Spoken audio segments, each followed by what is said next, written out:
Yo, what's going on everyone, and welcome back to part 2 of Tesla's secret master plan. If you haven't already seen the first video, be sure to check that out, and also go ahead and subscribe to the channel and tap the bell to be notified as soon as all the latest content drops. And with that, let's get into it.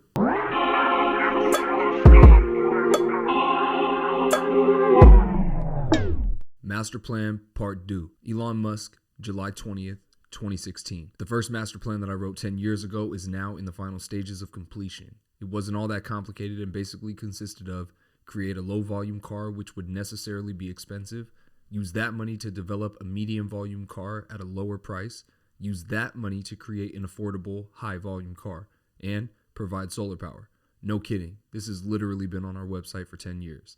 The reason we had to start off with step 1 was that it was all I could afford to do with what I made from PayPal. I thought our chances of success were so low that I didn't want to risk anyone's funds in the beginning but my own. The list of successful car company startups is short. As of 2016, the number of American car companies that haven't gone bankrupt is a grand total of 2, Ford and Tesla. Starting a car company is idiotic, and an electric car company is idiocy squared. Also, a low volume car means a much smaller, simpler factory, albeit with most things done by hand. Without economies of scale, anything we built would be expensive, whether it was an economy sedan or a sports car. While at least some people would be prepared to pay a high price for a sports car, no one was going to pay $100,000 for an electric Honda Civic, no matter how cool it looked. Economies of scale is a major factor in any form of production. For example, let's say you're baking cupcakes. For the price of all the ingredients, maybe a few eggs, flour, sugar, etc., let's assume it costs about $4, pre-inflation of course, but with that $4 spent, you have the means to produce not just a single cupcake, but perhaps dozens upon dozens of cupcakes, therefore spreading the cost over a larger number of products. $4 would equal, let's say, 36 cupcakes. Now, assuming you're trying to watch your weight, and so you only want to produce one single cupcake, you'd still be required to pay the $4 necessary for all of the ingredients because you can't just buy a quarter of an egg, teaspoon of flour, etc. Do you see where I'm going with this? And now that you hopefully have a better understanding of economies of scale, let's get back to the plan. Part of the reason I wrote the first master plan was to defend against the inevitable attacks Tesla would face accusing us of just caring about making cars for rich people, implying that we felt there was a shortage of sports car companies or some other bizarre rationale. Unfortunately, the blog didn't stop countless attack articles on exactly these grounds, so it pretty much completely failed that objective. However, the main reason was to explain how our actions fit into a larger picture so that they would seem less random. The point of all this was and remains accelerating the advent of sustainable energy so that we can imagine far into the future and life is still good. That's what sustainable means. It's not some silly hippie thing, it matters for everyone. By definition, we must at some point achieve a sustainable energy economy or we will run out of fossil fuels to burn and civilization will collapse. Given that we must get off fossil fuels anyway and that virtually all scientists agree that dramatically increasing atmospheric and oceanic carbon levels is insane, the faster we achieve sustainability, the better. Here's what we plan to do to make that day come sooner. Integrate energy generation and storage. Create a smoothly integrated and beautiful solar roof with battery product that just works, empowering the individual as their own utility, and then scale that throughout the world. One ordering experience, one installation, one service contact, one phone app. We can't do this well if Tesla and SolarCity are different companies, which is why we need to combine and break down the barriers inherent to being separate companies. That they are separate at all despite similar origins and pursuit of the same overarching goal of sustainable energy is largely an accident of history. Now that Tesla is ready to scale Powerwall and SolarCity is ready to provide highly differentiated solar, the time has come to bring them together. For those who aren't familiar with Elon's way of thinking, trust me when I say this will not be a one-off event. Just take a second to consider some of the different companies Elon is involved with. Tesla, SpaceX, Boring Company, Neuralink, and just try to imagine how these companies are or can be intertwined with one another. My prediction is that the next company most likely to be combined with Tesla is the Boring Company in an effort to alleviate surface level traffic as well as decrease transit times. Make sure you subscribe to the channel to hear more about the Boring Company in a separate video. Expand to cover the major forms of terrestrial transport. Today, Tesla addresses 2 relatively small segments of premium sedans and SUVs. With the Model 3, a future compact SUV, and a new kind of pickup truck, we plan to address most of the consumer market. A lower cost vehicle than the Model 3 is unlikely to be necessary because of the third part of the plan described below. More on this in a minute. What really matters to accelerate a sustainable future is being able to scale up production volume as quickly as possible.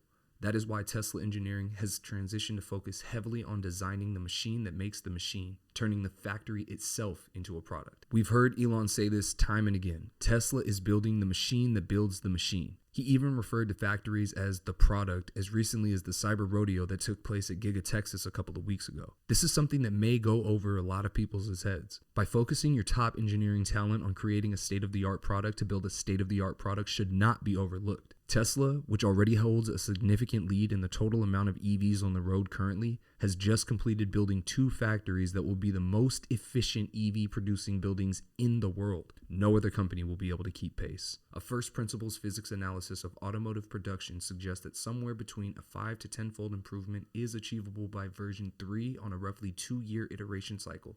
The first Model 3 factory machine should be thought of as version 0.5, with version 1.0 probably in 2018. Now bear in mind, this was written in 2016, just before the Model 3 ramp, which was almost 6 years ago. Assuming V1 occurred in 2018, 2019, we could expect that V3 should be happening this year in 2022, which is in fact when Giga Shanghai came online and quickly became the highest volume EV factory while exclusively producing Model 3s at the time. Ironically enough, with Berlin and Austin factories, Tesla has already achieved this goal. And to Tesla's credit, they did this with the Model Y lineup, which is both a higher margin and a more popular vehicle than the Model 3, which is something to keep in mind as we continue on through the rest of the plan. In addition to consumer vehicles, there are 2 other types of electric vehicle needed: heavy-duty trucks and high-passenger density urban transport. Both are in the early stages of development at Tesla and should be ready for unveiling next year. We believe the Tesla Semi will deliver a substantial reduction in the cost of cargo transport while increasing safety and making it really fun to operate. Now, in my opinion, this is where the Boring Company begins to become a lot more compelling for investors. Let's imagine a scenario where Tesla and all their manufacturing prowess agrees to producing tunnel boring machines at scale. They then offer the ability for semis and dense urban transport vehicles to utilize these tunnels, greatly increasing transit speeds between points and reducing the cost per mile due to energy efficiency improvements. No headwinds in a tunnel equals greater vehicle range. With the advent of autonomy, it will probably make sense to shrink the size of buses and transition the role of bus driver to that of fleet manager. Traffic congestion would improve due to increased passenger aerial density by eliminating the center aisle and putting seats where there are currently entryways and matching acceleration and braking to other vehicles, thus avoiding the inertial impedance to smooth traffic flow of traditional heavy buses.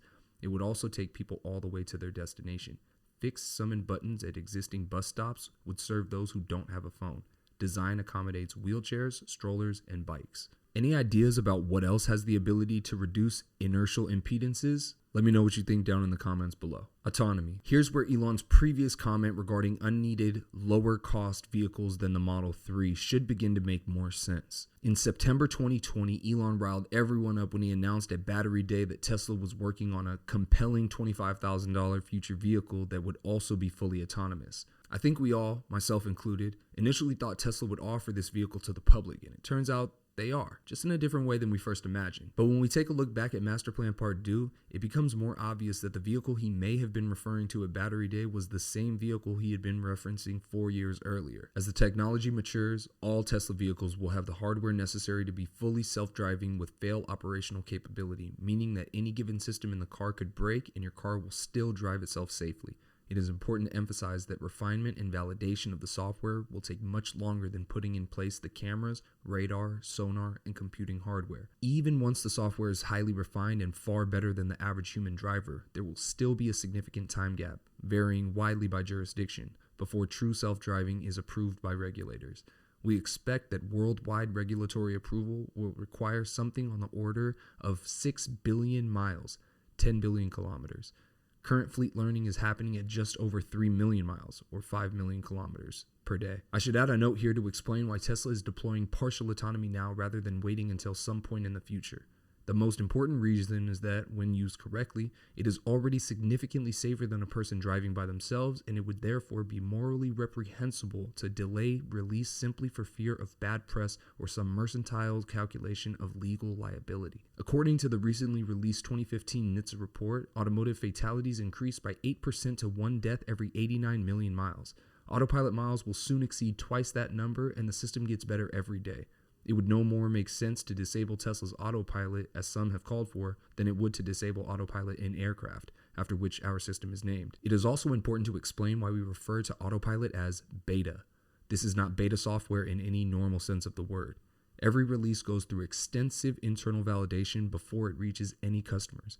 It is called beta in order to decrease complacency and indicate that it will continue to improve. Autopilot is always off by default. Once we get to the point where Autopilot is approximately 10 times safer than the US vehicle average, the beta label will be removed. Sharing. When true self-driving is approved by regulators, it will mean that you will be able to summon your Tesla from pretty much anywhere. Once it picks you up, you will be able to sleep, read, or do anything else en route to your destination. You will also be able to add your car to the Tesla shared fleet just by tapping a button on the Tesla phone app and have it generate income for you while you're at work or on vacation, significantly offsetting and at times potentially exceeding the monthly loan or lease cost. This dramatically lowers the true cost of ownership to the point where almost anyone could own a Tesla. Since most cars are only in use by their owner for 5% to 10% of the day, the fundamental economic utility of a true self-driving car is likely to be several times that of a car which is not. In cities where demand exceeds the supply of customer-owned cars, Tesla will operate its own fleet, ensuring you can always hail a ride from us no matter where you are. So, in short, Master Plan Part 2 is create stunning solar roofs with seamlessly integrated battery storage, expand the electric vehicle product line to address all major segments, develop a self-driving capability that is 10x safer than manual via massive fleet learning, enable your car to make money for you when you aren't using it. So, I ask again, how did things play out? Well, they've achieved deployment of solar roofs and power walls. They've also achieved full-scale production of the Model Y, as well as unveiling multiple working prototypes of the Cybertruck and Semi. Autopilot has become the industry leader, and Tesla has expanded the full self-driving beta testing fleet to 100,000 users, with me being one of them. Be sure to check out my beta video, card in the corner, to see it in action. And they're on the verge of releasing full self-driving to every purchaser of the software in the coming months, which would allow the robotaxi network to begin coming online. So, although the last step of the plan has yet to fully come to fruition, I have a hunch that this won't be the case for much longer. But what do you all think? Are we now in the final stages of Part 2? Should now really be the time for Elon to be shifting his focus to Part 3 of the plan? Let me know what you think down in the comments. That does it for this one. Thank you all for tuning in. As a reminder, I'll be providing you all with the reaction as soon as Elon drops the third master plan, which he mentioned he's already begun working on. Something about robots and massive scale. Again, not sure when that will be, but make sure you hit the subscribe button and tap the bell to be notified as soon as all the latest content drops. I'm Willie G. This is Charged Up. Until next time. Peace.